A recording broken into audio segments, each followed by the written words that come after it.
Great to be here again. And I'm going to present pretty shocking stuff that I found out recently. So my talk is called Wrestling Prediction Error, Better Predictions or Better Actuals? And I have a little trigger warning here. I'm going to be talking about something that might sound pretty dangerous that some of the platforms might be doing by combining prediction and behavior modification. So how is this thing going to work? So imagine this scenario. Suppose you have an insurance company that's trying to acquire new customers, but they really want to avoid high-risk customers.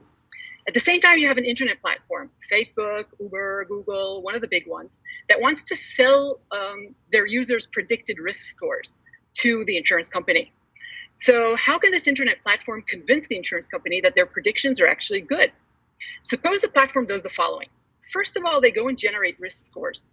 And then once they have the risk scores, they're going to be pushing their users' behaviors towards these scores. So for example, if this is an automobile insurance, maybe they're taking the risky people and engaging them on their phone while they're driving. In other words, their platform is trying to turn high-risk scores into high-risk realities so they can show good prediction. Now you might ask yourself, how on earth did I come up with this scenario? Well, I read Shoshana Zuboff, who's a social psychologist from Harvard. She came out with a really interesting book last year, and she describes how big platforms use the behavioral big data that they have.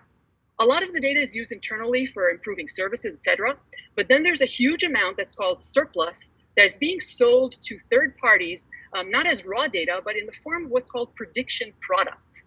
And these are sold in what's called behavioral future markets. So again, this might be sold to insurance companies, advertisers, marketers, even government agencies. And when I read about this, I thought to myself, hold on a minute. If this is what's happening, then better predictions are going to translate into more valuable prediction products.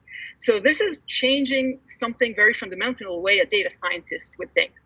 So we know that large internet platforms use machine learning to predict all kinds of user behaviors. Everything from next clicks and likes to time on site, even to emotional states and life events like pregnancies, right? We also know and we see that they're using what's called behavior modification, which is an intervention to modify behavior in a predictable way.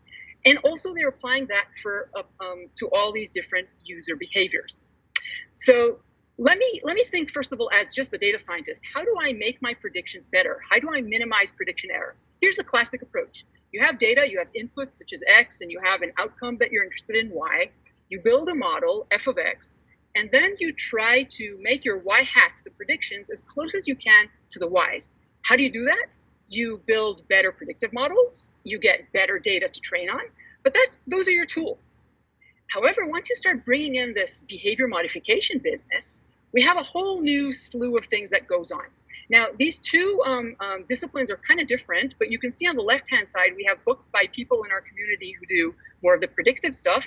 And then on the right side, you see stuff that's coming more out of marketing, psychology, and more recently, human-computer interaction that is talking about behavioral modification. And when we bring these things together, some weird things start happening. So let me go back to the imaginary scenario I gave you before, and let me formalize it a little more. So now let's assume this platform is minimizing prediction error by improving the actual outcomes, not the Y hats, but the Ys. It does this in two steps. In step one is plain vanilla machine learning. We use the platform's data, machine learning, we generate great predictions.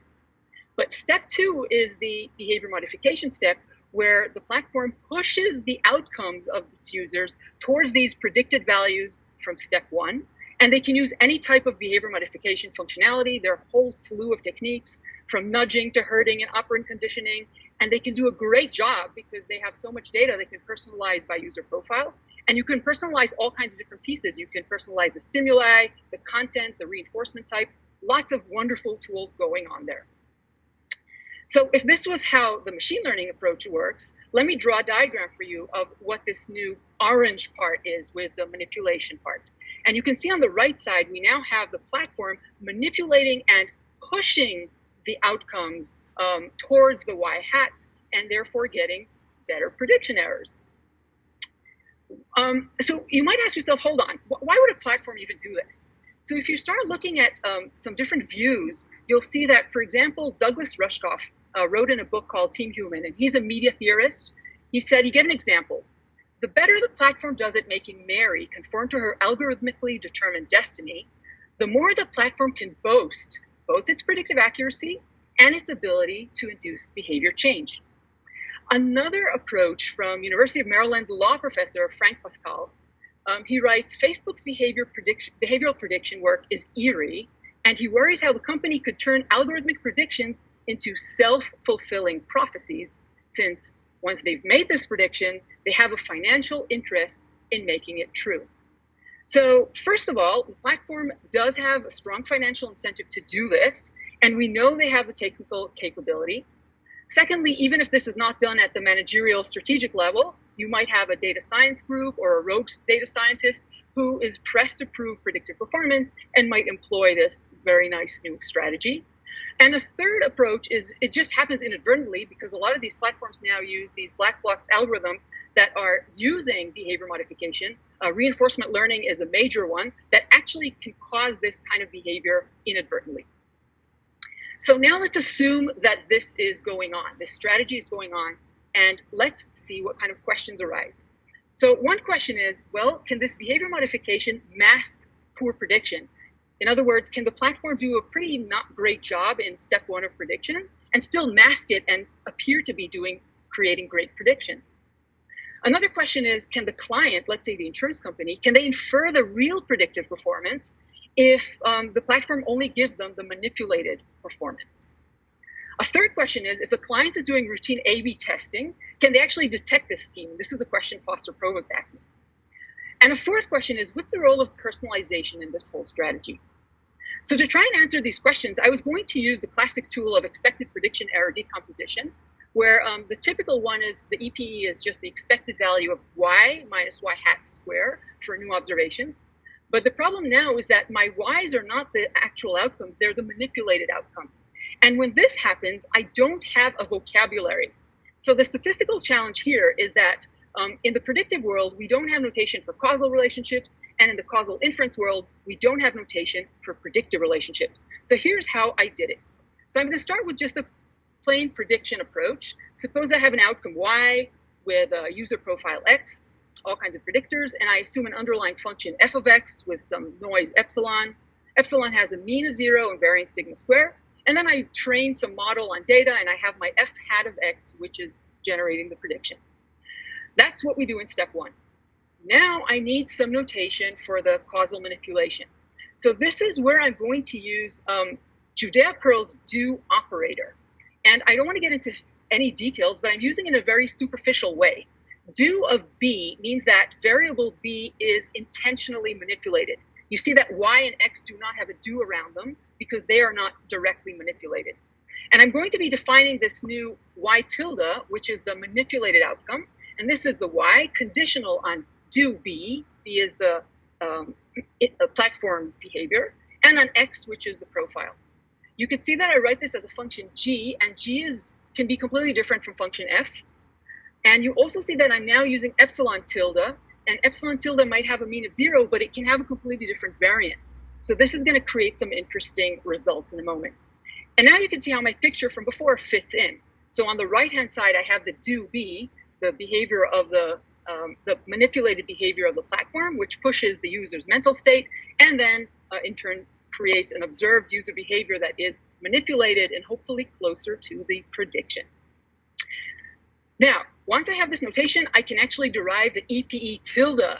This is my new EPE under the manipulation. At the top here of the slide, you see the non-manipulated classic machine learning decomposition. And you can see that I have the whole derivation in a paper. If someone's interested, just email me. I can break down this EPE tilde into 3 components. And these 3 components each have an interesting implication.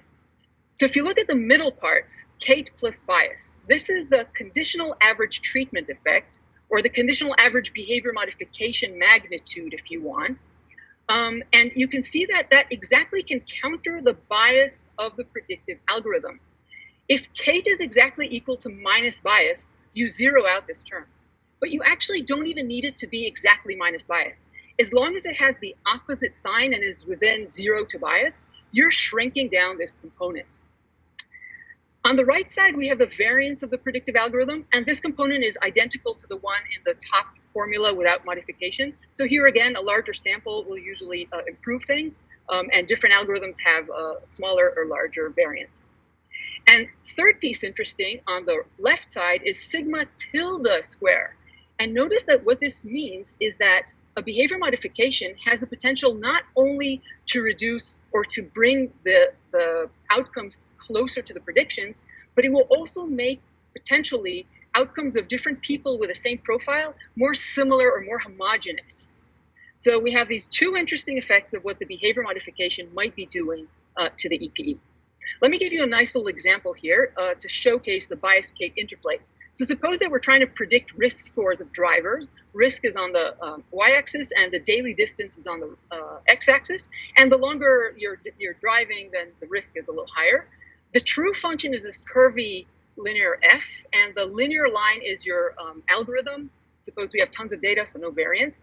And we can see that for short distances, x1, there's no bias. For x2, there's a negative bias. And for x3, there's a positive bias. Now I'm going to introduce a manipulation. So here's the blue dots here are pushing up the x2 distances, pushing them up, pushing their risk scores up. So let's say engaging those drivers while they're driving and making their risk a little higher. And for the x3, I'm pushing them down. So now all these blue dots are closer to the predictions, which are those yellow x's. Now I can do an even smarter manipulation if I know how to do it, and that is the red dots. And the red dots are not only pushing up or down on the average, but they're shrinking the variability. So now the red dots are also similar, more similar to each other. So let's see how I can use these results to answer my 4 questions. My first question was, can behavior modification mask poor predictions? And the answer is yes, indeed. We saw that we can counter the algorithm bias, and we can even potentially reduce the noise variability. So remember what this means is that once the platform sells these predictions to the company, and the company takes them out, they might find out that they're not getting the same behavior that they were sold. Secondly, can the client infer the real predictive performance? Unfortunately, it's not likely because EPE and EPE tilde have 4 components that are different, and they're pretty hard or impossible to estimate. So not going to be easy for the customer to find this out. The third question was, if the client's doing routine A/B testing, will they detect it? Well, the bad news is no, because when they're randomizing across A and B, they're also randomizing the do-B effect because they don't know who is being treated in what way. So they're basically masking this behavior. And the last question, what's the role of personalization? And this is pretty interesting. So personalization hits step 1 when we do predictions. And the better your predictions are, then you will need less modification in the second step. And in the second step, personalization, you can personalize the behavior modification. So instead of do B, you have do BI. And then you can, as we said, modify all kinds of things and personalize them. And the better you personalize here, the better your prediction product in the sense that the errors that you're seeing are smaller. So if you're concerned about the insurance company, I hope you're worried about the users and the data that's being used and manipulated about them. So first of all, notice that we're making users of the platform conform to their algorithmically determined destiny. This is not something they did. This is something they're predicted to do. And then based on that, we're making them conform. We're using behavior modification without their knowledge, of course, without their consent. And this is a clear case where optimizing the platform's commercial interests are at terrible odds with users' well-being and human agency. Now, just a reminder that behavior modification in itself is not evil. It's called behavior change, habit formation. It came out of psychology. It's originally intended for improving human life and society. It's been kind of taken over more now. BJ Fogg from Stanford called it persuasive technology or captology. And he defines persuasion as an attempt to change attitudes or behaviors or both, in parentheses, without using coercion or deception. I would say that this is definitely coercion and deception if this is really happening.